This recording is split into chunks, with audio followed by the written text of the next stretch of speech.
지난주에 우리가 함께 욥이 어떻게 믿음을 지켜내기 위해서 노력했는지에 대한 이야기를 나눴습니다. 욥이 믿음을 지키기 위해서 최선을 다하고 하나님 앞에 섰지만 그에게 다가온 이 고난이 너무나 참혹한 것이었기 때문에 그 고난을 이겨내기가 힘들었습니다. 우리가 상상하는 것의 꼭대기보다 더 큰 고난이라고 생각하시면 되는데, 그런 고난 속에서 믿음을 가지고 있던 욥이었지만 욥은 심각한 영적 갈등을 겪게 됩니다. 그 갈등의 중심에는 심지어는 과연 하나님이 살아계신가? 라고 하는 이 신앙의 본질의 문제를 다루게 되기도 하고요. 그래서 욥이 그가 겪었던 이 고난 그 속에서 욥이 지켜내려고 했던 믿음, 그 정말 아름다운 신앙의 행위들, 이것과 더불어서 우리가 절대로 그냥 넘어가서는 안 될 문제 중에 하나는 그 속에 여전히 존재하고 있는 영적인 갈등의 문제입니다. 지금은 예방의학이 잘 발달되어 있어서 옛날에는 당연히 아파야 되는 병인데 오늘날에는 아프지 않고 그냥 지나가는 그런 병들이 많아졌어요. 또 예방접종 등을 통해 가지고 아주 건강한 어린 시절을 보내게 되는 일들이 이제 많아지게 되는데요. 특별히 사람으로 태어나면 한 번은 반드시 거쳐가야 사람이 되는 병이 있었거든요. 그게 홍역이에요. 반드시 홍역은 알아야만 하는 병이었어요. 지금은 예방주사를 맞으니까 아주 가볍게 지나가요. 그런데 심각하게 알아야만 했어요. 근데 이 홍역과 관련해서 옛날 어른들이 늘 하는 얘기가 홍역은 애들 때 알아야 돼. 그런 얘기를 했어요. 왜냐하면 이건 한 번은 반드시 아파야 되는데 애들 때 안 아프면 어른이 돼서라도 홍역을 앓는 거예요. 어른이 돼서 홍역을 앓으면 정말 목숨이 위태로울 정도로 고통을 겪어야만 하고요. 너무나 고통스러워서 견디기가 어렵게 되죠. 저는 고난도 그렇다고 생각해요. 고난도. 젊어서 고생은 돈 주고 사서라도 한다고 하죠. 여러분 들어보셨어요? 네. 젊어서 고생은 돈 주고 사서라도 한다. 젊어서 고생을 해야 돼요. 사서라도 해야 돼요. 근데 젊어서 고생을 안 해본 사람은 이 삶의 기초를 잘 놓는 일을 잘 못할 수가 있어서요. 그래서 젊어서 고생을 하는 거는 굉장히 의미 있는 일이라고 생각해요. 그런데 나이 먹어가면서 고생을 하면 힘들어요. 특별히 저 같은 이런 정도 나이가 돼서 심각한 고난 속에 들어갔다고 하면 정말 삶의 뿌리가 흔들리는 거예요. 너무 힘들어지는 거죠. 그런 의미에서 저는 그 요셉의 고난은 17살에 경험했던 요셉의 고난은 굉장히 의미가 있다. 그건 견뎌낼 만한 것이다. 이렇게 생각을 하는데 모세는 40살에 그의 삶이 완전히 무너지는 경험을 하거든요. 굉장히 고통스러웠겠다. 그런데 욥은 그보다 더 훨씬 나이 많은 나이에 완전히 무너져 버렸어요. 이게 살아갈 희망조차도 어디서 붙들 수 없는 정도이거든요. 옛날에 이런 책 있었어요. 혹시 보신 분 계실 수도 있어요. 공부가 제일 쉽다. 뭐 이런 거. 진짜 제목은 공부가 제일 쉬웠어요. 장승수라고 하는 청년의 간증문 형태의 책인데 이 친구가 가정이 어려워가지고 고등학교 졸업하고 대학을 못 가고 막노동판에 들어가게 된 거예요. 막노동판에서 5년 동안을 정말 힘들게 이렇게 하다가 어느 순간인가 공부를 좀 해야 되겠다 하고 공부를 시작을 했는데, 이 녀석이 서울대 인문계열의 수석을 했어요. 그러고서 써낸 책이 노동판에서 노동하고 하는 것보다 공부가 제일 쉽더라. 아마 기본적으로 머리도 좀 있겠지. 그죠? 그런데 그 책을 읽어보면 하루 종일 아침부터, 옛날에 90년대, 이 책이 90년대 중반에 나온 책인데, 그때만 하더라도 뭐 이렇게 들짐 지고 그 모래 지어, 공사판에 지어 올리고 뭐 이런 일들이 있었거든요.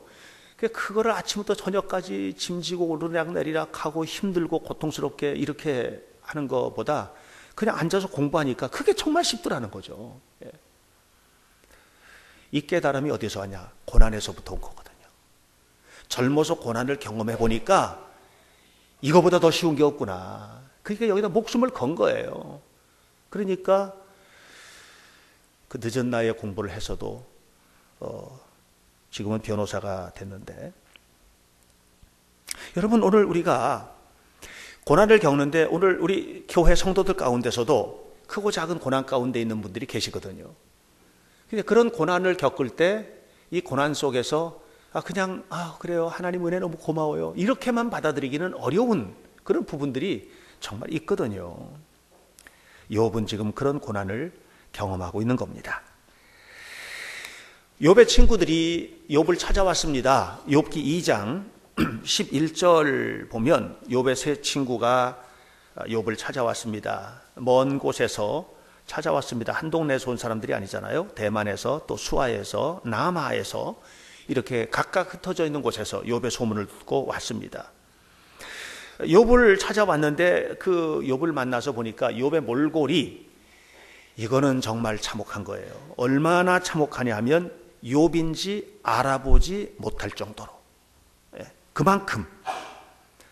욥기 2장 12절, 눈을 들어 멀리 보매 그가 욥인 줄 알기 어렵게 되었으므로, 그 모습을 보고 욥의 친구들이 앉아서 통곡을 합니다. 통곡을 하고, 그 통곡을 하면서 슬퍼하며 옷을 찢고 괴로워하는 기간이 며칠 정도 됐냐면은 2장 13절에 밤낮 7일 동안을 그와 함께 땅에 앉아 있었다, 이렇게 얘기했습니다. 말할 엄두가 안 나는 겁니다. 뭔가 위로를 해야 되겠는데 위로할 엄두가 안 날 정도로 그 참혹한 고통을 지금 욥이 당하고 있는 것을 보고 있는 거거든요.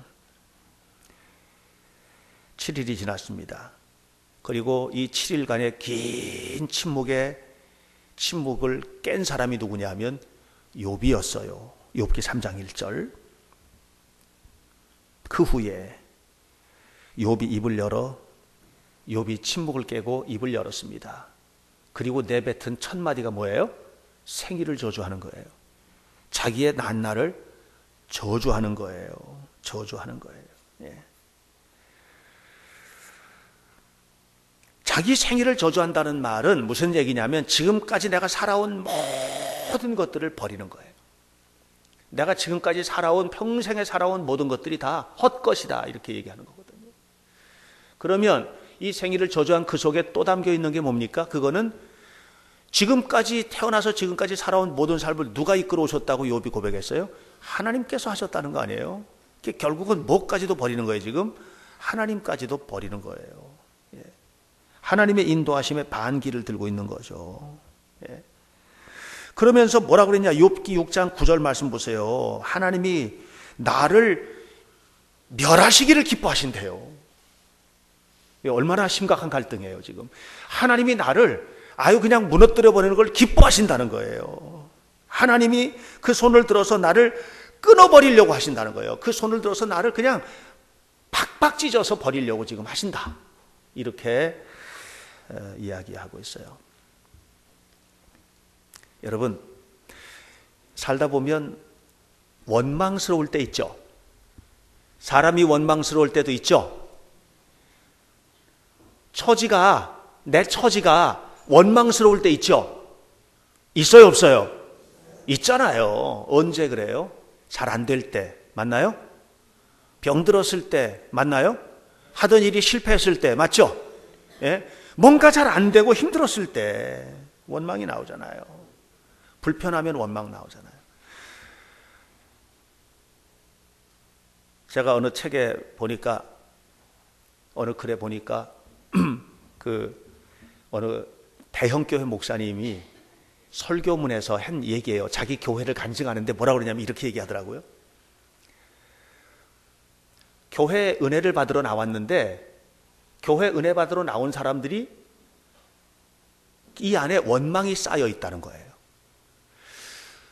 교회가 크니까 주차시설 부족하겠죠. 그러니까 이 교회는 뭐해, 주차시설도 넓히지. 올 때마다 정말 주차하려면은 도대체 내가 이 교회 나와야 될지 말아야 될지 모르겠어. 주차하는 거 힘들다. 원망. 교회가 크면 엘리베이터 타고 이렇게 다녀야 되는데 그거 불편하다고 원망. 또 겨울철에 아래층에 계시면 위층은 좀 따뜻한데 아래층에는 이 밑에 발 있는데 춥죠. 아래층에 앉으면 춥다고 원망하고 위층에 앉으면 반대로 어때요? 덥다고 원망하고. 예? 그러다가 교회를 관리하는 직원이 그걸 견디지 못해서 결국은 교회를 사임하게 됐다. 그런 얘기를 하더라고요. 왜 이런 원망들이 나오나요? 불편한 거예요. 불편한 거예요. 불편한 거예요. 교회를 나오지만 교회 나오면서도 불편한 거예요.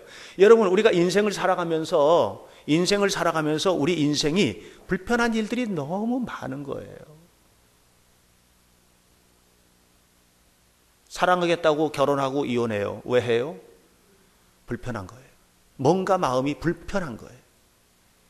욥은 그 고난이 왔을 때 욥의 초기 반응은 뭐냐면 믿음을 지켜내기 위한 노력들이었어요. 욥이 살아오는 동안에 정말 형통하고 잘 됐을 때 하나하나 모든 것들이 믿음을 지켜내기 위한 노력들이었어요. 그런데 그에게 어마어마한 고난이 쏟아졌고, 그리고 이 고난이 일시간에 끝나는 것이 아니고 지속적으로 고난이 계속이 되어가는 이 과정을 그냥 몸으로 다 맞이하면서 욥은 감당할 수 없는 갈등 가운데 들어가게 됩니다. 그 갈등의 첫 번째는 뭐냐면 답답하다는 거예요. 답답하다는 거예요.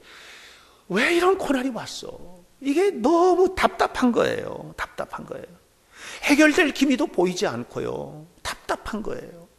뭔가 좀 이렇게 문이 열려지는 것들이 보여야 되는데 안 보이는 거예요. 답답하죠. 옛날에 우리 어머니들이 답답함을 안고 살았다고 그러죠. 요즘은 나이 들어서 이혼하는 황혼 이혼이 굉장히 많답니다. 제가 보니까 엄청 많아요. 이혼율 이렇게 중에서 아주 많아요. 근데 그 이혼을 요구하는 쪽은 남자가 아니고 여자예요. 여자들이 이혼을 요구하더라고요. 그래서 저도 그 통계를 쭉 보면서 굉장히 조심해야 되겠다고 생각을 하고 있어요. 여기 계신 남성 여러분들 조심스럽게 사시기 바랍니다. 큰일 납니다.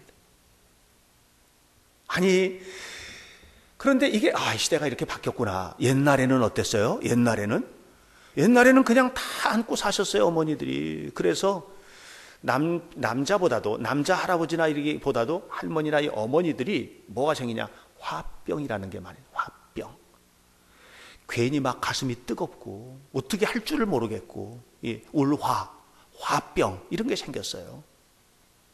이 화병이 그냥 차곡차곡 이렇게 쌓이면 그게 뭐가 되면 한이 되는 거예요. 우리나라는 한이 많아. 한이. 옛날 노래들도 들어보면 그 속에 구구절절이 한이 있어요. 예. 옛날에 서편제라는 영화 있었는데 이 서편제라는 영화를 보면 거기에 이 서편제가 소리의 한 맥락인데요. 그런데 한이 많이 담긴 소리 서편제예요. 이 서편제를 보면 노래를 가르치는데 이 한을 쌓이게 하려고 말이죠. 한을 쌓이게 하려고. 한이 쌓여야 그 노래가 나오는 거예요. 그런데 옛날에 우리 조상들은 그걸 일부러 그렇게 안 해도 그냥 쌓였어요. 왜? 다 답답한 거예요. 모든 것들이 다. 이게 뭔가 펑 하고 터졌으면 좋겠는데 안 되는 거예요. 속상한 거예요. 욥은 답답합니다. 욥기 6장을 보면 욥기 6장을 보세요. 1절에 욥이 대답하여 이르되 2절 나의 괴로움을 달아보며 나의 파멸을 저울 위에 놓을 수만 있다면 3절에 바다 모래보다도 무거울 것이다. 지금 자기가 너무 답답한 게 이게 누르고 있는데, 가슴을 누르고 있는데, 이 가슴을 누르고 있는 이 답답함을 무게로 만약에 나누면 이 세상에 있는 바다 모래를 다 퍼다가 저울에 달고 내 이 답답함을 저울에 달면 이게 더 무거울 거라는 거예요. 더 무거워. 이게 너무나 욥은 고통스러운 거예요. 다윗도 답답했습니다. 다윗이 자기 장인인 사울에게 얼마나 충성했습니까? 그런데 장인인 사울은 어느 순간 사위를 쫓아내죠. 결혼해서 함께 살고 있는 자기 딸과 사위 다윗 사이를 갈라놓죠. 그리고 이 딸을 다른 데 시집 보내버려요. 이해할 수가 없는 거예요. 너무 답답한 거예요. 왕궁에서 쫓겨나 직위도 다 해제, 재산도 다 뺏겨, 거기다가 자기 장인이 이 사위 다윗을 죽이려고 쫓아다니는 거예요. 죽이려고. 너무나 안타깝고 속상한 거예요. 네. 고통을 견딜 수가 없어요. 그런데 다윗은 어땠어요? 그런 답답한 속에서 끝까지 잃지 않았던 게 있어요. 그거는 하나님을 붙드는 일이에요. 끝까지 하나님을 붙들고 있는 거예요. 다윗이 그 고통 속에서 끝까지 하나님을 붙들고 하나님 앞에 매달려서 기도하고 찬송하고 또 하나님 앞에 세워져서 구하고 했던 그런 모든 노력들을 우리는 어디서 봅니까? 시편에 기록되어 있어요. 시편을 보면 시편 안에 이 다윗의 그 답답한 마음들이 다 기록되어 있어요. 오늘 사랑하는 여러분은 어떠십니까? 속 시원하게 사십니까?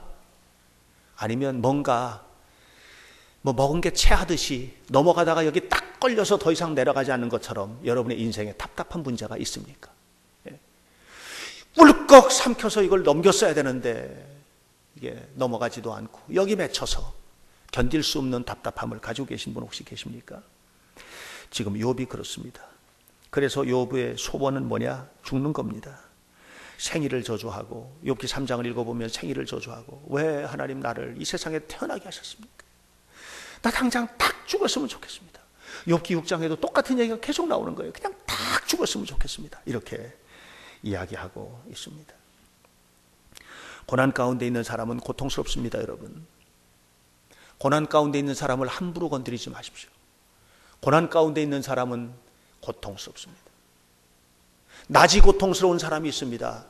낮에 할 일이 없는 사람들은요, 낮이 너무 고통스러운 거예요. 직업을 잃고 직장을 잃고 낮이 오는 게 너무 힘든 거예요. 일터로 나가서 일을 해야 되는데 나갈 일터가 없는 거예요. 너무 힘든 거예요. 여러분, 일터를 가지고 있는 것만도 고마워하시기 바랍니다. 병들어서 고통받는 사람들은 밤이 오는 게 너무 두렵습니다. 남들은 다 자는데 잠이 안 오는 거예요. 너무 힘드니까. 밤이 오는 게 저주스러워. 저도 몸이 아파가지고 수술받고 또 얼마 전에 또 몸이 아파서 이렇게 나약해 있을 때 밤이 오는 게 너무 힘든 거예요. 밤이 안 왔으면 좋겠는 거예요. 고통스러우니까. 욥은 밤도 낮도 힘듭니다. 지금. 욥은 밤도 낮도 하루하루 살아가는 거가 하루하루 시간이 가는 게 너무 고통스럽습니다. 주님을 믿고는 있지만 탈출구가 보이지 않는 욥. 마음은 답답하기 이를 데가 없다. 근데 왜 답답할까? 그 답답한 이유는 하나님이 이끌어 가신 것을 모르기 때문이에요. 이걸 몰이해라고 해요. 영적 몰이해. 이해가 되지 않아. 하나님이 하시는 일이 이해되지 않는 거예요. 욥은 지금. 하나님께서 욥을 끌고 가시는데 그걸 모르는 거예요. 이해가 되지 않아요. 그래서 무서운 갈등이 생기는 겁니다. 하나님께서 죄를 다루십니다, 여러분. 분명히 다루십니다. 죄는 다루시거든요. 죄를 그냥 눈 감아 주시지 않아요, 하나님이. 그래서 우리는 죄 짓고 살면 안 돼요. 근데 죄를 다루는 방법이 두 가지가 있어요. 하나는 쓰레기통 방식으로 다루는 부류들이 있고요. 훈련소 방식으로 다루는 부류들이 있어요. 쓰레기통 방식으로 다루는 부류는 어떤 사람들이냐 하면 하나님을 모르는 사람들이에요. 하나님을 모르는 사람이 아니고 계속해서 하나님을 전했지만 받아들이지 않는 사람들이에요. 불신앙의 사람들이죠. 이런 사람들은 쓰레기통 방식으로 다루세요. 아무리 얘기해도 안 들어요. 그렇게 하면 안 된다고 얘기해도 안 들어요. 돌이키라고 해도 안 돌이켜요. 깨닫게 해주지만은 깨닫지 않아요. 그러니까 죄가 쓰레기통에 차듯이 꽉꽉 차요. 다 차면 어떡하죠? 쓰레기통 다 차면 그냥 두나요? 쓰레기통을 어떻게 해요? 부어버리죠? 그렇게 다루는 거예요. 제가 폐절제 수술을 받았을 때 다 그런 것은 아니지만 그 폐절제 수술이나 폐수술을 받기 위해서 온 사람들의 대부분은 폐암을 수술 받기 위해서 오는 경우가 많아요. 그런데 폐암 환자들 가운데 대부분은, 다는 아니에요. 그러나 많은 경우에 대부분은, 폐암 환자들 가운데 대부분은 담배를 많이 펴서 폐가 상해서 오는 사람들이 많대요. 근데 제가 수술을 받고 이제 그 병원 복도에서 운동하고 이렇게 할 때 가까이 지내는 사람들이 생겼어요. 병원 친구들이에요. 병원도 오래 살다 보면 친구가 생겨요. 그런데 한 사람이 뭐라 그러냐면요. 너무 힘드시겠어요. 수술은 잘 되셨어요. 그러면 수술이 끝났는데 앞으로도 어떻게 될지 모른대요. 어떻게 하면 좋을지. 그래서 이제 제가 목사니까 이제 위로를 해주잖아요. 그러면 되돌아오는 말이 거의 비슷했어요. 내가 이렇게 돼도 싸요. 그 얘기를 하는 거예요. 그래서 저는 깜짝 놀라는 거예요. 이렇게 돼도 싸다? 왜 저런 말을 하지? 수도 없이 얘기를 들었대요. 담배 피우면 안 됩니다. 그렇게 많이 피다 보면 큰일 납니다. 뭐 이렇게 하면 안 됩니다. 저렇게 그렇게 얘기했는데도 귀등에도 안 들었다는 거예요. 귀등에도 안 들었더니 결국은 여기까지 왔고 한쪽 폐를 다 잘라냈는데도 그래도 또 어떻게 될지, 암이 어떻게 될지 몰라서 앞으로 죽을지 살지 미래가 불투명한데 이렇게 돼도 싸게 됐다는 얘기를 하는 거예요. 지금 쓰레기통이 다 차니까 부어버린 거예요. 여러분, 우리는 그렇게 살면 안 됩니다. 안 됩니다. 깨닫는 마음을 갖게 되시길 축원합니다. 하나님의 백성은 훈련시키세요. 하나님의 백성이라도요, 죄 짓죠. 여러분, 우리도 죄 짓는 거예요. 죄가 없이 살 수는 없어요. 우리 무균실에서 살 수는 없는 거예요. 죄 짓고 사는 거예요. 죄 짓는 거예요. 하나님께서 그 죄에 대해서 물으세요. 그러면 그때마다 우리는 어떻게 합니까? 그때 하나님께서 지금 나를 훈련시키신다는 걸 아는 거예요. 그리고 어떻게 해요? 다시는 죄 짓지 말아야지. 다시는 하나님 앞에 이렇게 살면 안 되지. 내가 바르게 살아야지. 이렇게 훈련받고 단련받고 세워지면서 영적으로 성숙해지고 인격적으로 깊어지는 거예요. 그렇게 우리가 살게 되는 것입니다. 왜 나에게 이런 고난이 왔을까? 비관하는 게 아니라 고난 속에서 하나님의 뜻을 발견하고 고난 속에서 하나님을 바라보는 이런 눈을 갖게 되는 거죠. 그렇게 되시기 바랍니다. 여러분 보세요. 사도행전 16장을 보면 사도 바울이 제2차 전도 여행을 떠납니다. 첫 번째 전도 여행을 했을 때 여러분 잘 아시다시피 소아시아 지방에 있는 교회들을 개척을 했어요. 그리고 안디옥 교회로 돌아왔다가 다시 제2차 전도 여행을 떠날 때 바울은 정말 기도하고 금식하면서 그러면서 준비했습니다. 무슨 준비했습니까? 제1차 전도 여행 때 세웠던 교회들을 돌보기 위해서 준비한 거예요. 그런데 하나님께서 그 길을 막으셨어요. 그래서 원래 계획된 대로가 아니고 갈라디아 방향으로 이렇게 방향을 틀어요. 자꾸만 막으시는 거예요. 그 막으시는 게 하나님께서 앞에 서가지고 이렇게 막으시는 게 아니라 환경이 안 만들어지는 거예요. 지금 환경이 내가 가야 되는데 그 가는 것을 막는 환경들이 자꾸만 생기는 거예요. 그래서 엉뚱한 방향으로 자꾸 가게 되는 거죠. 그래서 생각지도 않았던 무시아라는 지역까지 왔어요. 그런데도 하나님 앞에 간절히 기도했는데 엉뚱한 데로 가요. 그래서 드로아라고 하는 곳까지 내려왔어요. 도대체 왜 이렇게 답답한 거예요? 지금 바울의 마음은 너무너무 답답한 거예요. 그런데 그날 밤에 기도 중에 환상을 봤어요. 마케도니아 사람 하나가 나타나가지고 손짓하면서 와서 우리를 도우라고, 와서 우리를 제발 좀 도와달라고 하는 환상을 보고서야 바울의 머리가 확 깨인 거예요. 뭘 이해해서 이해로 바뀐 거죠.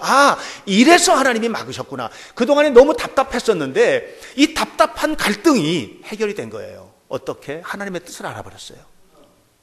그건 뭐냐면 소아시아 지방에 네가 1차 전도 여행 때 세웠던 교회들을 돌아보는 게 아니라 저 유럽 땅에, 저 그리스 땅, 저 마케도니아 땅에 복음을 알지 못하는 사람들에게 가서 예수님 복음 전하라는 것을 알게 된 거잖아요. 알게 된 거잖아요.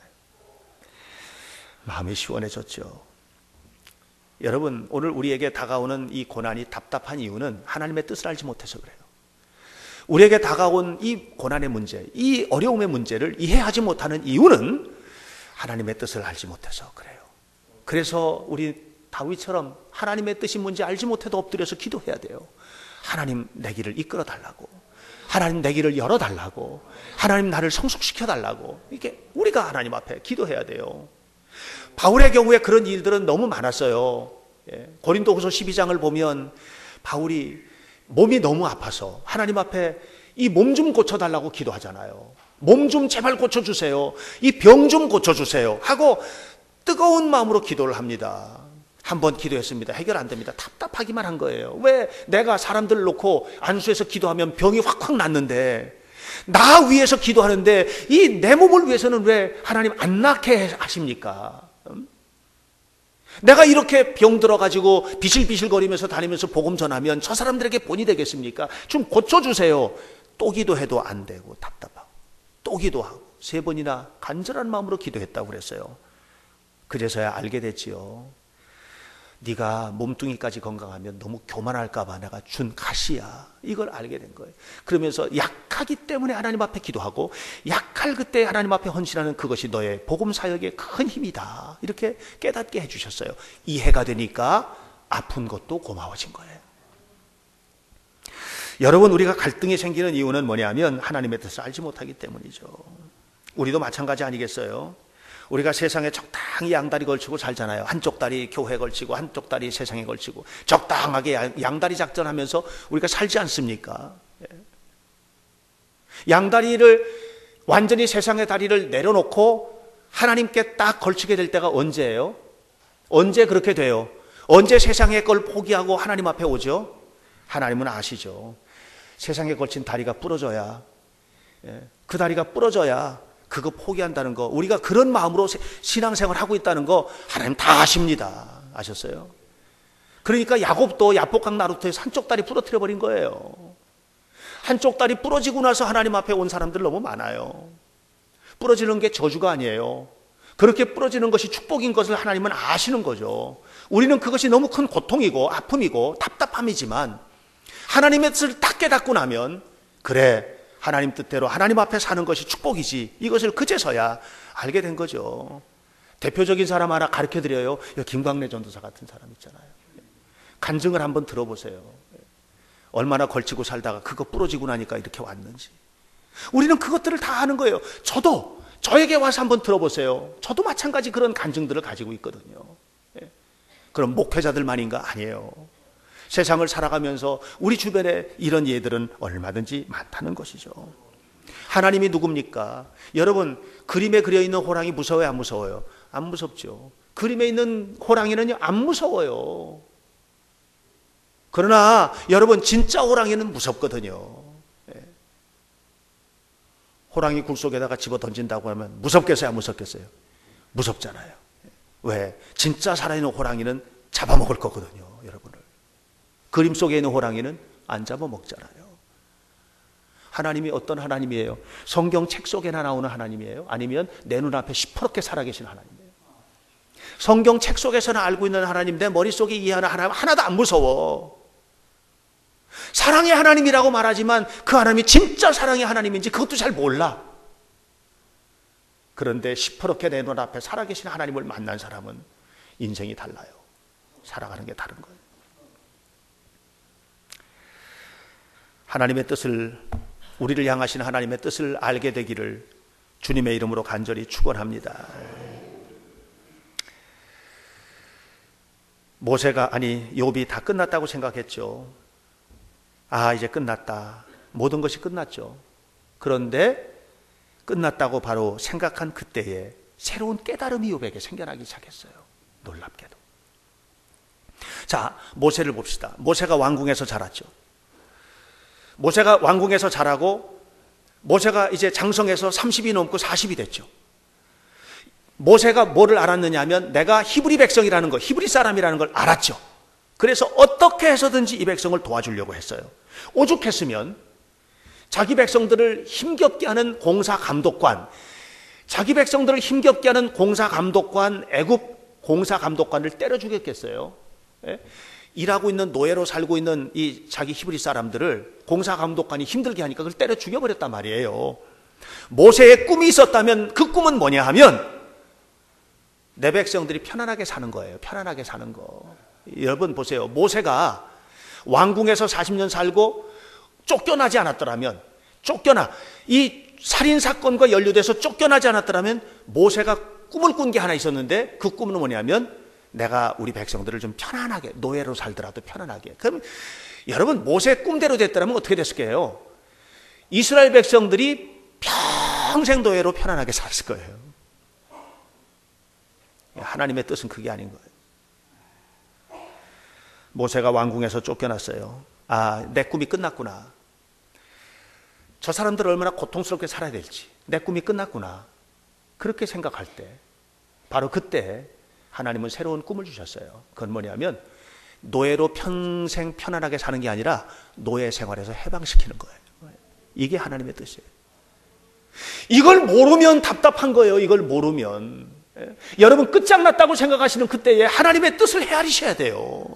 하나님을 만나야 돼요. 하나님을 만나면 공부를 해도 다르게 해요. 일을 해도 다르게 해요. 직장 생활 해도 다르게 해요. 눈에 불이 나는 거예요. 불이 나는 거예요. 불이 붙는 거예요. 나를 통해서 하나님의 이름이 높아지는 일을 위해서 쓰임받는 거예요. 대표 기도할 때 들으셨잖아요. 무슬림들이 처소마다 기도 처소를 만들려고 한다고. 이것이 나중에 무슬림 회당이 될 거라고, 모스크가 될 거라고. 그걸 보는 사람이 그 기도하는 거예요. 그걸 보는 사람이. 그걸 못 보면 지금 무슬림 자금들이 들어오잖아요. 자꾸만 들어오잖아요. 무슬림 자금들이. 이것이 나중에 어떻게 될까요? 이 나라를. 이걸 보는 사람이 하나님 돈이라고 다 받아먹지 말게 하옵소서. 그 기도하는 거예요. 돈이라고 다 좋아요? 다 꿀꿀꿀 삼켜요? 다 좋아요? 아니에요. 끝장났다고 생각하면 끝이에요? 아니에요. 끝장난 그 순간에 하나님 만나면 사는 거예요. 살아나시기를 주의 이름으로 축원합니다. 욥이 완전히 끝났다고 생각했어요. 생일을 저주했어요. 아예 내가 죽어버렸으면 좋겠다고 했어요. 그런데 욥이 깨닫는 거예요. 욥기 13장 1절. 욥기 13장 1절에 이렇게 말합니다. 아, 내가 이 끝났다고 생각하는 그 순간에 내 눈이 다 보았다. 내 귀가 들었다. 듣고 깨달았다. 하나님이 도대체 왜 이러시는지를 내가 알게 됐다. 뭘 알게 됐을까? 욥기 23장. 욥기 23장 8절. 중요합니다. 아직도 내 눈에는 앞으로 가도 안 보이고 하나님이 안 보여. 뒤로 가도 하나님이 안 보여. 왼쪽을 봐도 하나님이 안 보여. 오른쪽을 봐도 하나님이 안 보여. 사방을 둘러봐도 하나님이 안 보여. 욥의 눈에 아직 안 보여. 다 끝난 거야. 다 끝났어. 그런데 10절에 그러나 내가 가는 길을 그분이 아시는 것을 내가 깨달았어. 그가 나를 단련하신 후에 내가 순금과 같이 나올 것을 내가 알았어. 그러니까 내가 이제 이 고난 속에서도 11절부터 무슨 얘기하는 거야? 함부로 못 살겠는 거야. 이 고난 속에서도 포기할 수 없어. 인생을 포기할 수 없고 삶을 포기할 수 없고, 이 고난 속에서도 결국은 하나님께서 나를 순금처럼 정금처럼 세우실 것이기 때문에, 반드시 세우실 것이기 때문에 갈등 끝이다. 이제 더 이상 갈등하지 않겠다. 이 얘기를 지금 하고 있는 것입니다. 욥의 가슴 속에 하나님을 향한 기대가 세워지고 있는 것입니다. 여러분, 우리는 본질적으로 죄인입니다. 좋은 성품을 가지고 있지 않아요. 여러분, 어떤 엄마가 애 키우면서 이래요. 아, 애 키우다 성질 다 버렸다고. 애 키우다 성질 다. 내가 우리 교인들 봐도 애 키우다가 성질 버리는 엄마들 많아요. 애 키우다가 성질 다 버렸다는 거예요. 그런데 여러분, 그게 아니에요. 아셔야 돼요. 애 키우다가 본래 성질이 드러난 거예요. 이게 원래 그런 거예요. 원래 여러분들은 그런 거야. 이게 없던 게 생긴 게 아니고. 아셨어요? 예. 여러분, 고난을 겪으면서 원래 있던 게 드러나는 거예요. 원망도 드러나고 분노도 드러나고, 이게 원래 있던 거예요. 이게 드러나는 거예요. 이게 드러나는 거예요. 은혜를 받았다는 건 뭐냐? 은혜를 받았던 것은 애를 키우다가도, 고난이 오다가도, 삶의 어려움이 와도 이걸 지켜내는 거예요. 이게 은혜고 믿음인 거예요. 그 믿음의 사람, 은혜의 사람은 어떤 경우에나 똑같아요. 어떤 경우에나. 사랑하는 성도 여러분, 욥은 고난이 다가오자 갈등이 왔지만 그 갈등을 믿음으로 잠재우고 있는 것을 보게 됩니다. 아름답잖아요. 여러분 고난이 오셨습니까? 그 고난이 고난인 이유는, 그 고난이 답답한 이유는, 그 고난이 갈등인 이유는 뭘 이해 때문입니다. 하나님의 뜻을 몰라서 그래요. 하나님은 우리 사랑하십니다. 사랑하시기 때문에 그 고난이 여러분을 이끌어 가시는 하나님의 손길이에요. 기억하시기 바랍니다. 그리고 그 고난을 이겨서시고 넘어서면 순금처럼 나올 그날이 있어요. 정금처럼 세워질 그날이 있어요. 이걸 믿으셔야 돼요. 이 믿음을 가지고 하나님 앞에 사시고 승리하시는 여러분들이 되시기를 간절히 축원합니다. 기도하겠습니다. 거룩하신 아버지 하나님, 오늘 우리의 삶 속에 하나님께서 은혜를 베풀어 주시기를 원합니다. 믿음의 큰 뜻을 깨닫고 하나님의 마음을 알고 이 답답한 마음을 이겨내는 축복을 누리게 되기를 원합니다. 우리가 끊임없이 환경 탓하고, 끊임없이 무슨 누구 탓하고, 다른 어떤 것 탓하고 이렇게 살지 말게 하시고, 결국은 나의 믿음이 문제이고, 나의 삶이 문제이고, 내가 준비 못한 게 문제이고, 내가 이해하지 못한 게 문제이고, 내가 깨닫지 못한 게 문제이고, 내가 믿음으로 살지 못한 게 문제라는 것을 깨닫고 하나님 앞에 깊이 나아가 회복되는 은혜, 승리하는 삶을 살아가도록 축복하여 주옵소서. 진정한 실력자는 믿음으로 사는 사람입니다. 우리 모두 믿음으로 살아 순금처럼 되어지도록 역사해 주옵소서. 예수님 이름으로 기도하옵나이다. 아멘.